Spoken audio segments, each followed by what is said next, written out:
ചൊവ്വാഴ്ച വൈകുന്നേരം 4:30ഓടെയാണ് കാണക്കാരി കുറുപ്പന്തറ റോഡിൽ പനാമ ജംഗ്ഷന് സമീപത്ത് ഒരാൾക്ക് ഗുരുതരമായി പരിക്കേറ്റ അപകടമുണ്ടായത്.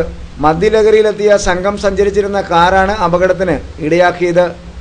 കുറുപ്പന്തറ ഭാഗത്ത് നിന്ന് കാണക്കാരി ഭാഗത്തേക്ക് പോകുകയായിരുന്ന കാർ എതിർദിശയിലെത്തിയ ബൈക്ക് യാത്രക്കാരനെ ഇടിച്ച് തെറിപ്പിക്കുകയായിരുന്നു. ബൈക്ക് യാത്രക്കാരനെ ഇടിച്ച് തെറിപ്പിച്ചുവെങ്കിലും കാർ നിർത്താതെ മുന്നോട്ട് പോയി മതിലിടിച്ച് നിൽക്കുകയായിരുന്നു.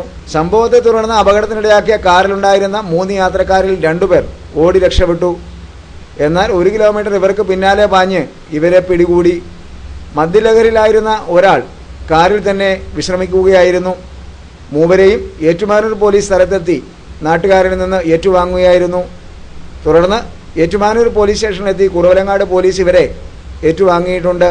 പരിക്കേറ്റ കാണക്കാരി ചിറയിൽ ജോഷിയെ കാരിത്താസ് ആശുപത്രിയിലെ തീവ്രപരിചരണ വിഭാഗത്തിൽ പ്രവേശിപ്പിച്ചിരിക്കുകയാണ്. ഇയാളുടെ നില ഗുരുതരമാണെന്നാണ് സൂചനകൾ.